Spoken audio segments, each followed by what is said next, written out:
नमस्कार, मैं अमनीसा पाल, आप सभी का स्वागत है हमारे चैनल में। वक्फ बोर्ड एक ऐसा मुद्दा है जिसको लेके हमेशा चर्चा बनी रहती है। कहा जाता है कि ये हिंदू मुस्लिम के बीच में खाई पैदा करने वाला मामला है। इसका गठन 1954 में हुआ था, जिस टाइम कांग्रेस की सरकार थी। उसके बाद यूपीए की सरकार 2013 में इसको ज़्यादा सख्ती दे दी गई और अब इसमें संशोधन करने के लिए इस बिल को जो पास किया जा रहा है, उस पास करने में जिस तरह की परेशानी सामने आ रही है, सरकार को विपक्ष है उसका लगातार विरोध कर रहा है। कह रहा है हिंदू मुस्लिम में खाई पैदा करने वाली ये जो बिल है खाई पैदा करने वाला है और मुस्लिमों के कुछ अधिकार हैं जो उनको छीनना चाहती है। आखिर वक्फ बोर्ड है, बहुत सारी ऐसी ज़मीनें हैं जिन पे अपना कब्जा करने की बात करता है और कब्जा करता भी है बाकायदा। कई ऐसी मंदिरों की ज़मीनें हैं, कई ऐसी हॉस्पिटल और स्कूलों की ज़मीनें हैं जिन पे अपना दावा करता है, पर उसके लिए हम किसी कोर्ट में नहीं जा सकते हैं, कहीं पे हम इसके खिलाफ केस दर्ज नहीं करवा सकते हैं। इसके लिए हमें जाना पड़ेगा तो वक्फ बोर्ड के पास ही जाना पड़ेगा। सरकार से ज़्यादा ज़मीन वक्फ बोर्ड के पास है इस टाइम। सर, क्या नाम हुआ सर आपका? AS रावत हुआ। सर, जो वक्फ बोर्ड है वो कई ऐसी ज़मीन है जिन पे अपना मालिकाना हक जमाती है और उसके बाद जब कोई केस भी करता है, अपनी ज़मीन के लिए आवाज़ भी उठाता है, तो उसके लिए भी वक्फ बोर्ड के पास जाना पड़ता है। वहाँ पे अपनी याचिका दायर करनी पड़ती है, उसके बाद भी कुछ नहीं होता है। क्या राय रहेगी आप? देखिए, ये राय जो है कि यही रहेगी कि वक्फ बोर्ड जब मुकेश अंबानी जो देश का बिजनेसमैन है उसकी ज़मीन को कह दे कि हाँ ये मेरी ज़मीन है, मेरी ज़मीन पे उसका घर बना हुआ है, तो कहने का मतलब आम आदमी की तो बात ही कुछ नहीं है। अभी दिल्ली का केस देखा होगा आपने, 6 मंदिरों पे उन्होंने दावा ठोक दिया कि 6 मंदिर जो है, 6 मंदिर ही जो है वक्फ बोर्ड की संपत्ति पे बने हुए। अब आप बताइए वक्फ बोर्ड बना कब था? मैं आपसे पूछना चाहता हूँ। 1954 में बना। 1954 में बना। अब इन्होंने दावा कब छोड़ा? इन्होंने वो 1917 का मंदिर बना हुआ है, जिन मंदिरों पे ये कह रहे हैं ये बीके दत्त कॉलोनी का मंदिर इतना पुराना मंदिर है और ये आपका इधर कौन सा वो जगह थी, मतलब 6-7 मंदिरों पे इन्होंने कह दिया जो कि पुराने बने हुए मंदिर हैं, जब वक्फ बोर्ड था भी नहीं, उस पे भी ये अपना वो जमा रहे हैं। आज आप ये देख लिए जंगल तक नहीं छोड़े इन्होंने, ये लगा दी मज़ार और उसके ऊपर चद्दर चढ़ा दी, हो गया जी ये भी वक्फ बोर्ड की संपत्ति है। तो कल को तो ये सुप्रीम कोर्ट पे दावा ठोक देंगे कि सुप्रीम कोर्ट पे जिस जगह पे बना हुआ है वो गवर्नमेंट की नहीं है, वो सुप्रीम कोर्ट की जगह नहीं है, वो तो वक्फ बोर्ड की ज़मीन पे बैठा हुआ है। तो क्या करेंगे? कल राष्ट्रपति भवन को बोल देंगे। तो इनका काम तो है दावा ठोकना। तो इसी दावे के ठोकने के ऊपर सुप्रीम कोर्ट को रोक लगानी चाहिए और संविधान बनना चाहिए और संविधान में संशोधन आना चाहिए। जो हिंदू है वो इसके विरोध में सड़कों पे नहीं उतरा, इसका विरोध प्रदर्शन नहीं किया वक्फ बोर्ड को लेके।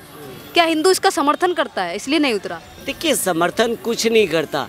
हिंदू हमेशा भाईचारे की भावना में रहता है और वही भाईचारा जो है इनको चारा बना के ख़त्म करे जा रहा है, इनको चारा बना करके। अब तौकीर रजा साहब क्या कहते हैं, आपको चुप नहीं रहना, 1% भी आप आए तो मोदी को हटा देंगे हम। जो 140 करोड़ जनता का नुमाइंदा हो और उसको तौकीर रजा कह रहा है कि हम उनको गद्दी से उतार देंगे। तो देखिए ना, इस देश का संविधान कहाँ है? कानून कहाँ है? कानून व्यवस्था कहाँ है? जो मैं तो कहता हूँ उस तरह का हो जाए जिस तरह से चीन देखिए 1949 में आज़ाद हुआ, 1949 में आज़ाद हुआ। हमारा देश 1947 में आज़ाद हुआ, 47 में, और चाइना जो है ऊपर चला गया और हम नीचे रह गए। क्यों? कांग्रेसियों ने ऐसे 12 साल का फर्क है। बिल्कुल, 10-12 साल का कहाँ मैडम, 2 साल का फर्क है। पर उनके यहाँ बिल्कुल 2 साल का फर्क है और 2 साल के फर्क में चाइना कहाँ पहुँच गया? देश की तीसरी अर्थव्यवस्था पहले से बन के आ रहा है और हम कहाँ रह गए? हम दौड़ लगा रहे थे 11वें से 10वें से लेकर अब मोदी जी तीसरे नंबर पे मतलब चौथे नंबर पे आ गया अब हमारा देश।